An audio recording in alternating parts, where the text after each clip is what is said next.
इसमें थोड़ा ज़्यादा है। यस हाँ, तो हम देखते हैं नया topic, that is redox reactions as the basis for titration. मतलब कि टाइट्रेशन के बेस के लिए रेडॉक्स रिएक्शन।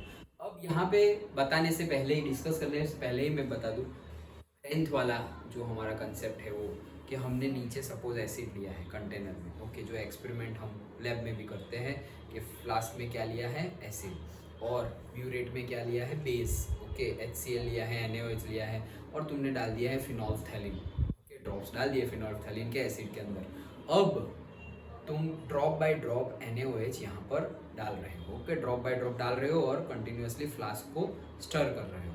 तो जैसे ही तुम ड्रॉप डाल रहे हो वो जा रहा है, फिनोल्फथैलीन लाइट पिंक कलर दे रहा है और फिर उसका कलर वापस चला जा रहा है, कलरलेस हो जा रहा है, फिर वापस ड्रॉप डाला, ऐसे ऐसे होता ही जा रहा है, होता ही जा रहा है। एक पॉइंट आएगा जब एसिड और बेस का क्या हो गया, न्यूट्रलाइजेशन हो गया है। मतलब पहले क्या था, एसिड ज़्यादा है और सिर्फ एक एक ड्रॉप बेस है, एक एक ड्रॉप बेस, तो मतलब एसिड ज़्यादा है, बेस कम है, ओके। तो जो हमें पता है वो reaction acid plus base, salt and water.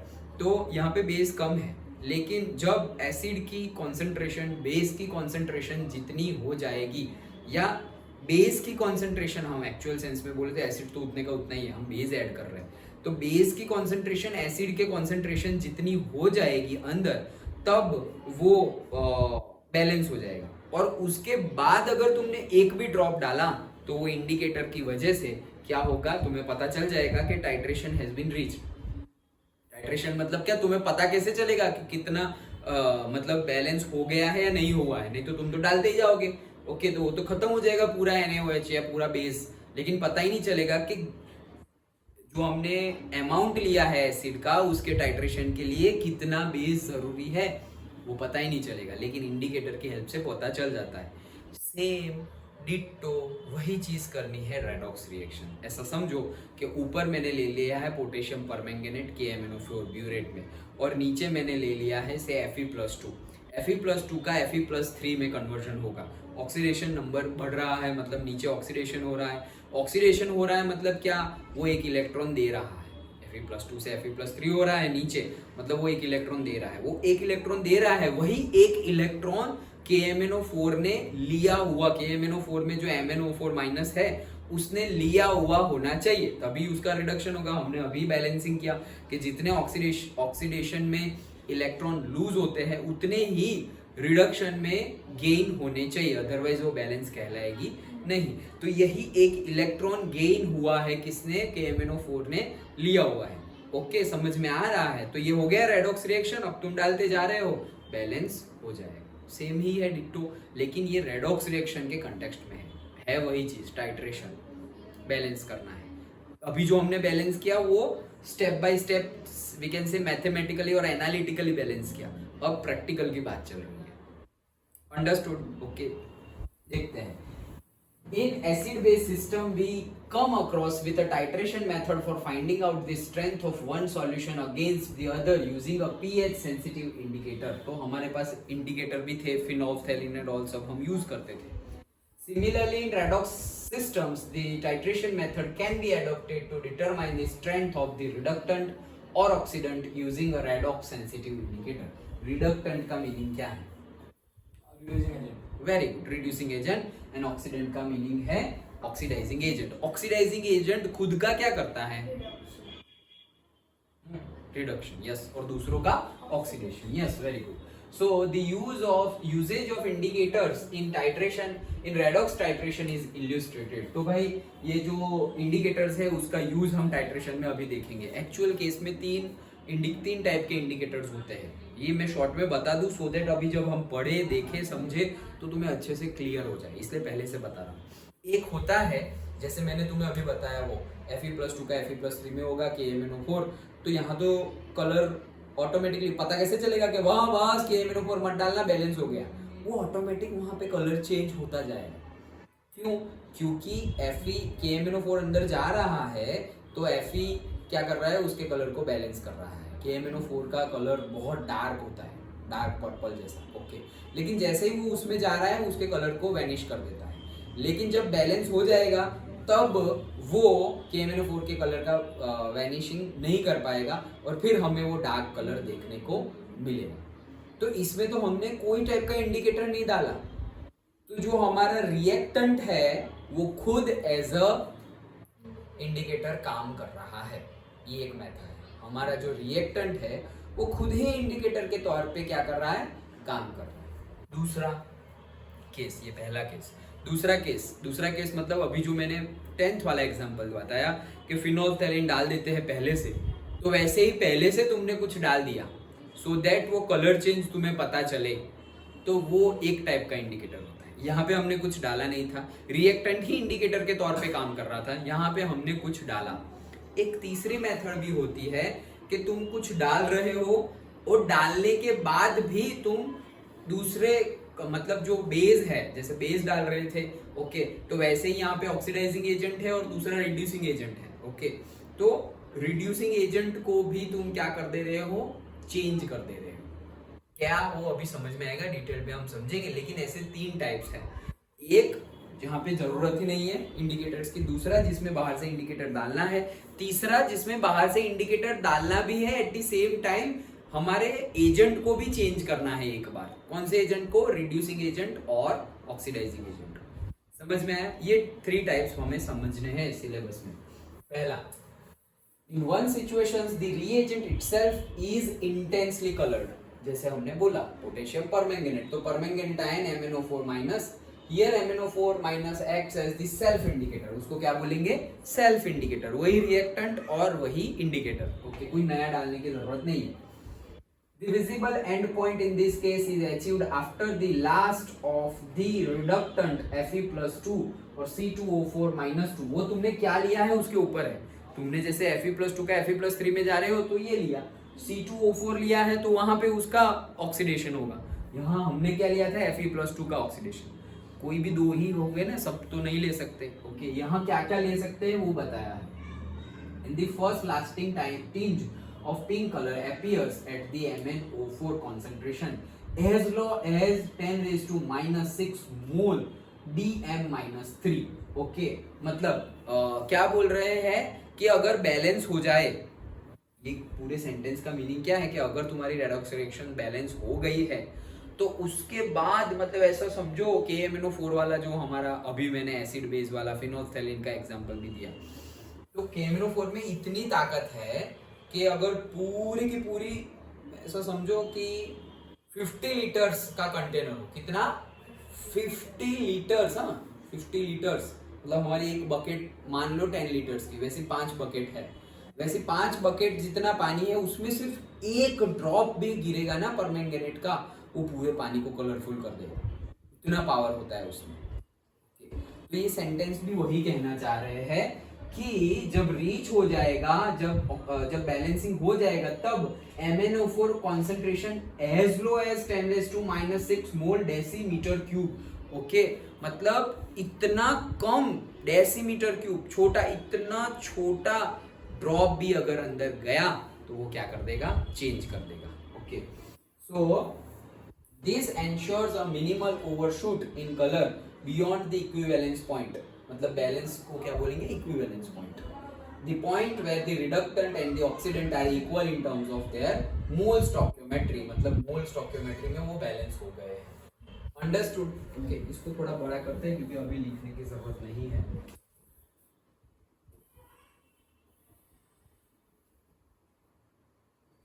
हाँ, एंड ये समझ में आ गया, तो इससे भी इजी में जो मैंने तुम्हें जो बताया था वही याद रखो, वही बोला है क्या, Fe+2 में से Fe+3 हो रहा है, ऑक्सीडेशन नंबर बढ़ रहा है, मतलब उसका ऑक्सीडेशन हो रहा है, उसका खुद का ऑक्सीडेशन हो रहा है, मतलब वो दूसरे का क्या कर रहा है, MnO4 का क्या कर रहा है, रिडक्शन कर रहा है, तो मतलब वो रिड्यूसिंग एजेंट है, किसके लिए, परमैंगनेट आयन के लिए, और परमैंगनेट आयन Fe+2 का ऑक्सीडेशन कर रहा है, मतलब वो क्या है, ऑक्सीडाइजिंग एजेंट है। डन, ओके, वो डाल रहे हैं और यहाँ पे कोई भी कलर या कोई इंडिकेटर डालने की जरूरत नहीं है। डन, समझ में आ गया? तो परमैंगनेट आयन सेल्फ इंडिकेटर है, क्या है, सेल्फ इंडिकेटर। अब दूसरा जिसमें बाहर से डालना पड़े वो वाला case, okay. If there is no dramatic auto colour change as with, देखो ड्रामेटिक क्यों बोला गया है, क्योंकि तुम जैसे ही डालोगे और स्टर करोगे तो वो कलर चला जाएगा, परमैंगनेट का कलर क्या हो जाएगा, चला जाएगा, कलरलेस हो जाएगा, वैनिश हो जाएगा। लेकिन अचानक से कोई कलर नहीं और अचानक से पूरा कलरफुल अचानक से हो रहा है ना, इसलिए वो वर्ड यूज किया गया है ड्रामेटिक। ओके, कि अचानक से कुछ चेंज हो जाए तो उसको क्या बोले, ए क्या ड्रामा चल रहा है यार, ऐसे like that. Okay, so titration, there are indicators which are oxidized immediately after the last bit of the reactant is consumed, producing a dramatic color change. The best example is afforded by Cr2O7-2। अब देखो वो भी oxidising agent था, कौन, KMnO4-, potassium permanganate. अब तुम क्या ले रहे हो, पोटेशियम डाइक्रोमेट, Cr2O7-। यहाँ पे सिर्फ नेगेटिव आयन लिखा हुआ है, लेकिन वो पूरा कंपाउंड क्या है, पोटेशियम परमैंगनेट, पोटेशियम डाइक्रोमेट। याद है ना, KMnO4 एंड K2Cr2O7। Cr2O7-2 वो हमने डाला, वो अब हमने चेंज कर दिया है। हाँ, जो ऊपर ब्यूरेट में लेना है, अब वो परमैंगनेट नहीं है, वो क्या है, Cr2O7 डाइक्रोमेट वाला है। Okay, which is not a self indicator. अब ये सेल्फ इंडिकेटर नहीं है, मतलब इसमें कुछ हमें डालना पड़ेगा। So but oxidizes the indicator substance diphenylamine just after the equivalence point. Diphenylamine इसमें डालना पड़ेगा, ये हम देखेंगे। ओके, जैसे कि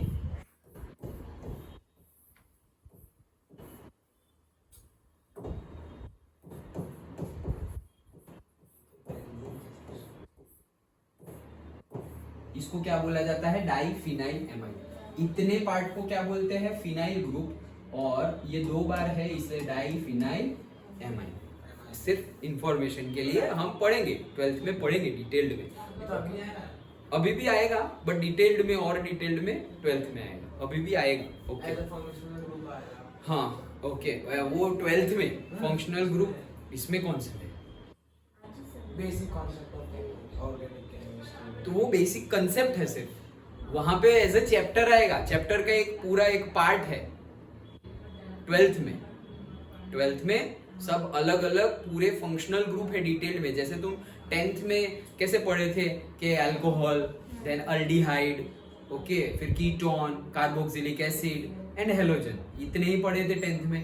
अब और डिटेल्ड में आएंगे, अभी बेसिक आएगा सिर्फ 11th में, और मेन डिटेल्ड में कब आएगा, 12th में आएगा। ओके, सो तब याद करना है, अभी नहीं। ये तो मैं सिर्फ इंफॉर्मेशन के लिए बता रहा हूँ। तो ये हमें डालना पड़ता है, जैसे वो एग्जांपल बताया था, एसिड में फिनोल्फथालीन डालना पड़ता है, ये हमें डालना पड़ेगा। क्यों, क्योंकि डाइक्रोमेट आयन है, वो सेल्फ इंडिकेटर नहीं है, लेकिन ये डालेंगे तो वापस कलर हमें दिख जाएगा। वही चीज है, after the equivalence point produce an intense blue colour. तो ये क्या प्रोड्यूस कर देगा, इंटेंस ब्लू कलर।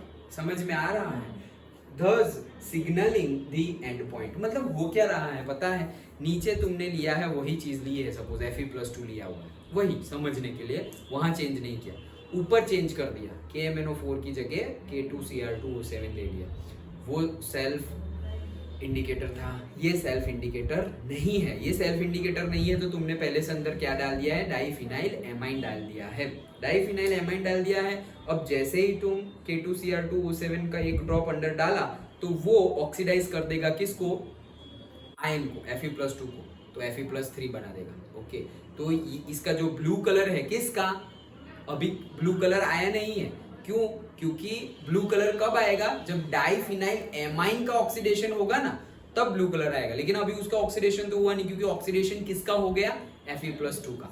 फिर से डाला उसका ही हो गया, फिर से डाला उसका ही हो गया, फिर ऐसे एक पॉइंट आया कि भाई Fe+2 और क्रोमेट आयन बैलेंस हो गए, इक्विवेलेंस पॉइंट रीच हो गया। अब जैसे ही तुमने नेक्स्ट ड्रॉप डाला तो अब तो ऑक्सीडेशन करने के लिए Fe+2 है ही नहीं, तो अब किसका ऑक्सीडेशन हो जाएगा, डाइफिनाइलएमाइन का ऑक्सीडेशन हो जाएगा, और उसका ऑक्सीडेशन हो तो वो ब्लू कलर दे देता है। तो इसीलिए तुम्हें पता चल गया ओ रीच हो गया है, बस अब नहीं डालना है। समझ में आया, ये सेकंड पॉइंट, कोई doubt? Okay, and third point जैसे मैंने तुम्हें बताया कि ये जो थर्ड पॉइंट है, थर्ड पॉइंट में हम डालते भी है बाहर से, एट द सेम टाइम वो ऊपर जो हमारा ऑक्सीडाइजिंग एजेंट है उसको भी हम क्या कर देते हैं, चेंज कर देते हैं। और एक्चुअली ये मेथड यूज होती है कि तुमने जो पहले कंटेनर में लिया हुआ है वो कितना लिया हुआ है, उसकी अमाउंट क्या है, उसकी क्वांटिटी क्या है, वो पता करने के लिए ये मेथड यूज होती है। Okay. So there is yet another method which is interesting and quite common. Its use is restricted to those reagents which are able to oxidize the I minus ion. Okay, मतलब ये कब use होती है कि जो I minus ion को oxidise कर सके उनके लिए. फॉर एग्जाम्पल कॉपर प्लस 2, तो कॉपर प्लस 2 आई माइनस को ऑक्सीडाइज करके क्या कर देगा, I2 कर देगा. तो देखो यहाँ पे I का चार्ज कितना है, ऑक्सीडेशन नंबर -1. यहाँ कितना हो गया 0. -1 से 0 मतलब क्या, ऑक्सीडेशन हो गया. किसने किया, कॉपर प्लस 2 ने किया ऑक्सीडेशन. और उसका खुद का क्या हो जाएगा, रिडक्शन, क्योंकि दूसरे का ऑक्सीडेशन करना है ना. तो देखो +2 और यहाँ पे माइनस, ये तो 0 है तो -2 तो ये +2 2 के मतलब 1 का +1. तो ये +2 से कहाँ चला गया, +1 में चला गया. मतलब कॉपर का क्या हो रहा है, रिडक्शन. डन, सिंपल है. तो अब बोल रहे हैं this method relies on the fact that iodine itself give an intense blue colour with the starch. मतलब हम आयोडीन ही ब्लू कलर दे देगा, बट कब, जब उसमें स्टार्च डाला हुआ होगा तब. तो आयोडीन लिया है. अब तक हम क्या ले रहे थे समझने के लिए, नीचे फ्लास्क में Fe+2. अब मैं क्या ले रहा हूँ, आयोडीन का आयन ले रहा हूँ. क्या ले रहा हूँ, आयोडीन का आयन, लेकिन उसमें साथ में क्या डाल दे रहा हूँ, स्टार्च भी डाल रहा हूँ. ध्यान से समझना, थोड़ी अलग है, इससे पहले से अलग है. नीचे क्या लिया, आयोडीन का आयन, पहले जैसे Fe+2 लिया था, अब I- लिया है, उसके साथ में क्या डाल दिया है, स्टार्च. डन. ओके, अब ऊपर से क्या डालने वाले हैं, Cu+2. Cu+2 मतलब एग्जैक्टली कॉपर सल्फेट डाल रहे हैं. तो कॉपर सल्फेट में Cu+2 होता है और SO4-2 होता है. समझ में आ रहा है. तो वही चीज हम कर रहे हैं. सो ब्लू कलर वो दे सकता है and has a very specific reaction with the thiosulphate ion. तो जो थायोसल्फेट आयन है, नाम याद रख लेना, thiosulphate ion S2O3-2, which 2 is a redox reaction. तो उसके साथ भी वो रेडॉक्स रिएक्शन देता है. तो अब क्या हुआ देखो, I2 कहां से आया, I2 मतलब I2 हो गया I- जो मैंने लिया था उसका ऑक्सीडेशन होके क्या हो गया था, I2. अब I2 का फिर से क्या होगा, रिडक्शन, और I2 में से क्या बन रहा है, I-. समझ में आ रहा है, जो तुमने पहले लिया था वहीं पे आ गए. तो भाई किया क्यों, किया इसलिए क्योंकि मैंने तुम्हें पहले ही उसका यूज बता दिया है कि उसकी कितनी अमाउंट तुमने पहले से ले लिया है. तो कितना I2 बनेगा, भाई उतना ही I2 बनेगा जितना पहले तुमने लिया था, ना ज्यादा ना कम. एक बार रिवीजन पहले से करेंगे तो अच्छे से और अच्छे से समझ में आएगा, लेकिन यहाँ तक तो समझ में आ गया. ओके, तो I2 जो बना है वहां पर उसका रिडक्शन होगा, किससे होगा, थायोसल्फेट आयन से. मतलब क्या कर रहे हो, नीचे तुमने आयोडीन लिया, उसके अंदर स्टार्च डाल दिया, ऊपर से तुम डाल रहे हो Cu+2 आयन, डाल रहे हो. ओके, और अब तुम्हारा वहां क्या बन रहा है, I2 बन रहा है. अब ये जो I2 बन रहा है, ओके, ब्लू कलर भी देने लगेगा, स्टार्च साथ में है इसलिए. अब क्या कर रहे हो तुम, ये हटा दे रहे हो, Cu+2 को हटा दिया ब्यूरेट में से और एक नई ब्यूरेट ले आए, जिसमें क्या भरा हुआ है, अब Cu+2 नहीं भरा हुआ है, जिसमें थायोसल्फेट आयन भरा हुआ है, S2O3-2 वो भरा हुआ है. तो वो थायोसल्फेट आयन भी क्या है, which has a specific reaction with the thiosulphate ion, और वो भी क्या है, रेडॉक्स रिएक्शन. तो अब ऊपर से डालेंगे तो वो जो I2 है उसको क्या कर देगा, रिड्यूस कर देगा और फिर से क्या बना देगा, I- बना देगा. समझ में आ रहा है. तुम रिड्यूसिंग एजेंट डालोगे तो रिडक्शन करेगा, और तुम ऑक्सीडाइजिंग एजेंट डालोगे तो ऑक्सीडेशन करेगा. तो वो जो था CuSO4 का Cu+2 वो तो ऑक्सीडाइजिंग एजेंट था, इसलिए ऑक्सीडेशन कर रहा था. ये क्या है, रिड्यूसिंग एजेंट है, क्या करेगा, रिडक्शन करेगा. तो वो कर दिया. अब I2 दो insoluble in water remains in the solution containing Ki and Ki3. तो वो तो इनसॉल्युबल ही होता है, लेकिन Ki, अब तुम सोचोगे सर K कहाँ से आया, क्योंकि जो हम थायोसल्फेट आयन लेते हैं, ओके, तो वो अकेला आयन नहीं लेते. सपोज यहाँ पे मैंने क्या ले लिया, K2S2O3-2, और -2 तो बाद में आएगा, मतलब कंपाउंड का नाम क्या है, K2S2O3. That's it. K2 के +2 तो इसके कितने हो गए, -2. तो वही है. On the addition of starch after the liberalization of iodine from the reaction of copper ion on iodide ions an intense blue color appears. This color disappears as soon as the iodine is consumed by the thiosulfate ion. Thus, the end point can easily be tracked and the rest is the stoichiometric calculation only. ये जो बोला वो समझाता हूँ। सबसे पहले मैंने क्या लिया, आयंस लिए थे। कौन से आयंस? Iodide ions. ब्यूरेट वो फ्लास्क में नीचे लिया। ऊपर क्या लिया ब्यूरेट में? Cu+2 ion. Cu+2 आयन क्या है? Oxidising agent. वो आयोडाइड का क्या करेंगे? ऑक्सीडेशन करेंगे। वो उसके आयोडीन के साथ, आयोडाइड आयन के साथ साथ मैंने क्या डाला हुआ है? स्टार्च डाला हुआ है। स्टार्च डाला हुआ है। अब जैसे ही मैं डाल रहा हूँ तो Cu+2 डाल रहा हूँ और एक पॉइंट पर आके वो सॉल्यूशन क्या हो जाएगा? ब्लू कलर का हो जाएगा। क्यों? क्योंकि आयोडीन और स्टार्च एक साथ मिलके जब बैलेंस हो जाए तो वो क्या कर देंगे? ब्लू कलर दे देंगे। तो वो ब्लू कलर रीच हो गया। तो भाई खत्म, बैलेंसिंग हो गया। बट मुझे ये बैलेंसिंग नहीं, इसमें मुझे कुछ और भी जानना है। क्या जानना है? कि मैंने ये जो I- लिया था वो कितना लिया था। तो अब मैं क्या कर रहा हूँ? ब्लू कलर तो आ गया। अब रुक जाओ भाई, तुम बंद कर दिया, रुक जाओ, ब्लू कलर आ गया है। अब Cu+2 वाला ब्यूरेट हटाओ। अब एक नया ब्यूरेट लाता हूँ मैं। वो ब्यूरेट में मैंने क्या भर दिया है? कुछ अलग भरा हुआ है। क्या भरा हुआ है? थायोसल्फेट आयन भरा हुआ है। अब जैसे Cu+2 डाल रहा था वैसे ही थायोसल्फेट आयन डाल रहा हूँ। अब अंदर क्या है? अब अंदर I2 है, आयोडाइड नहीं है। क्यों? क्योंकि आयोडाइड में से I2 बन गया है। किसने बनाया? Cu+2 ने बनाया। समझ में आया? तो अब कंटेनर में क्या है?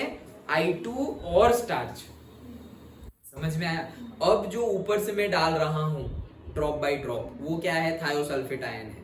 तो थायोसल्फेट आयन डालूंगा। अभी भी देखो ब्लू कलर एग्जैक्टली रीच नहीं हो गया था। जैसे मैंने बोला ना कि रुक जाओ, वो रुक जाओ मतलब ब्लू कलर एग्जैक्टली रीच हुआ नहीं था। जब ब्लू एग्जैक्टली रीच हो जाएगा तब इसको स्टॉप कर दो, थायोसल्फेट डालने को स्टॉप कर दो। थायोसल्फेट डालने को स्टॉप कर दिया। अब देखो ब्यूरेट में कितना थायोसल्फेट तुमने यूज किया। तुमने यूज किया सपोज 10 ml। कितना यूज किया? 10 ml। मतलब 10 ml थायोसल्फेट यूज हुआ बैलेंसिंग के लिए। तो तुम यहां से कैलकुलेट कर सकते हो कि तुम्हारा कितना आयोडाइन आयन था। क्योंकि I2 कितना बनेगा? जितना I लिया हुआ होगा पहले उतने में, I में से ही तो I2 बना है। तो हम बोलेंगे कि I2 इतना बना, लेकिन वो डायरेक्टली नहीं पता है। तो डायरेक्टली अभी पता चल गया। क्यों? क्योंकि हमने ये ऊपर ब्यूरेट में कितना थायोसल्फेट खत्म हुआ, 10 ml खत्म हुआ और कंप्लीटली ब्लू कलर आ गया। तो उसको पॉज कर दिया, ओ भाई बस हो गया। तो 10 ml कंप्लीट हुआ। 10 ml के लिए इतने आयोडीन के मॉलिक्यूल्स है I2। तो I2 इतने हैं 10 ml के लिए। तो ये I2 इतने मिले, क्वांटिटी मिल गई ना, इतने पर्टिकुलर मिले, X अमाउंट मिले। तो X अमाउंट कब प्रोड्यूस होंगे? जब इतने आयन पहले से लिए होंगे। तो समझ में आया? तो इससे पता चल गया ना कि पहले से तुमने कितने आयोडाइड आयन लिए हुए थे। तो ये क्वांटिटी मेकिंग टेस्ट के लिए ये मेथड जनरली यूज होता है। ओके, फिर से पूरी थियरी का रिवीजन करवाता हूँ। सबसे पहला वेरी इजी, जिसमें सेल्फ इंडिकेटर की बात है। नीचे मैंने ले लिया Fe+2। Fe+2 में से Fe+3 हो रहा है, मतलब ऑक्सीडेशन हो रहा है, मतलब वो खुद का ऑक्सीडेशन कर रहा है, मतलब दूसरे के लिए रिड्यूसिंग एजेंट है। ऊपर ब्यूरेट में हमने KMnO4 लिया है, परमैंगनेट आयन लिया हुआ है। परमैंगनेट आयन सेल्फ इंडिकेटर है और उसका डार्क कलर होता है। अब वो डाल रहे हैं हम अंदर, दूसरे का ऑक्सीडेशन कर रहा है, मतलब खुद का रिडक्शन हो रहा है। और वो खुद क्या है? ऑक्सीडाइजिंग एजेंट है। डालते जाओ। जैसे ही इक्विवेलेंस पॉइंट रीच हो गया तो वहां पर तुम्हें डार्क कलर देखने को मिलेगा। तो तुम्हें पता चल जाएगा भाई रेडॉक्स रिएक्शन बैलेंस हो गई। डन। ये पहला वाला सेल्फ इंडिकेटर वाला, जिसमें सेल्फ इंडिकेटर कौन है? Permanganate ion MnO4-। Okay, second case आता है। सेकंड केस में हमने क्या किया? यहाँ पे वही एग्जांपल ले लेते हैं समझने के लिए। Fe+2 Fe+3, तो +2 में से +3 अगेन ऑक्सीडेशन हो रहा है, मतलब वो खुद का ऑक्सीडेशन कर रहा है, मतलब दूसरे का रिडक्शन करेगा। दूसरा यहाँ पे कौन है? KMnO4 की जगह मैंने ले लिया है K2Cr2O7। जो काम KMnO4 करता था वही काम K2Cr2O7 करेगा। वो भी दूसरे का ऑक्सीडेशन करेगा, मतलब खुद कौन है? ऑक्सीडाइजिंग एजेंट है। KMnO4 भी ऑक्सीडाइजिंग एजेंट है, K2Cr2O7 भी ऑक्सीडाइजिंग एजेंट है। वो ऑक्सीडेशन करेगा आयन का, +2 में से +3 वो बना देगा। लेकिन KMnO4 सेल्फ इंडिकेटर था। देखो यहीं पे पूरी थियरी याद हो जाएगी। वो सेल्फ इंडिकेटर था, ये सेल्फ इंडिकेटर नहीं है, इसीलिए इसमें कुछ ना कुछ हमें डालना पड़ेगा। तो क्या डाला था हमने? डाइफिनाइल एमाइन डाला हुआ था, डाइफिनाइल एमाइन डाला और अब जाके हम K2Cr2O7 से बैलेंसिंग कर रहे हैं, ड्रॉप बाय ड्रॉप डाल रहे हैं। जैसे ही equivalence point end point reach हो गया तो हमें ब्लू कलर मिल गया। डन।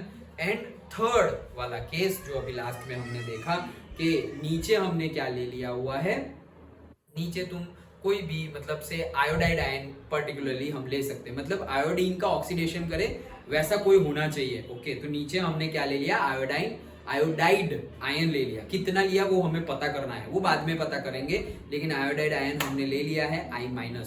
ऊपर क्या भरा हुआ है, कॉपर +2। अब आयोडाइड आयन के साथ हमने क्या रखा हुआ है, starch. Okay, so that it will give colour. Okay, अब Cu+2 डाल रहे हैं। अब थोड़ा बहुत चेंज होना स्टार्ट हो गया है। अब Cu+2 हटाया और उसकी जगह दूसरे ब्यूरेट लेके आए और दूसरे ब्यूरेट में क्या भरा हुआ है, थायोसल्फेट आयन। अब थायोसल्फेट आयन हम डाल रहे हैं तो कलर रीच हो जाएगा, ब्लू कलर। ओके, और कलर रीच हो गया मतलब इक्विवेलेंस रीच हो गया। इससे पता क्या चला, हमने कितना थायोसल्फेट यूज किया, 10 ml यूज किया, तो 10 ml हो रहा है यूज वो जो I2 है उसके रिडक्शन में। तो I2 कितना बना वो पता चल गया, तो उतना ही I2 बनेगा जितना लिया हुआ होगा आयोडाइड आयन। समझ में आया? तो पहले क्या हुआ, पहले I- से I2 बना, वो किसने बनाया, Cu+2 ने बनाया, I- में से I2। और थायोसल्फेट ने क्या किया, I2 में से फिर से उसको क्या बना दिया, I- बना दिया। तो दो रिएक्शंस तुम्हें याद भी रखनी है। पहली रिएक्शन, कॉपर ने I- से I2 बना दिया। ओके, और फिर से थायोसल्फेट आयन ने I2 में से क्या बना दिया, I- बना दिया। पूरी थियरी समझ में आई? अंडरस्टूड? ओके, तो ये हम बैलेंसिंग ऑफ रेडॉक्स रिएक्शंस पढ़े इन टर्म्स ऑफ टाइट्रेशन। ओके, जो एनालिटिकल अप्रोच था वो तो पढ़ लिया, बट टाइट्रेशन अप्रोच में भी हमने ये देखा। अंडरस्टूड? ओके।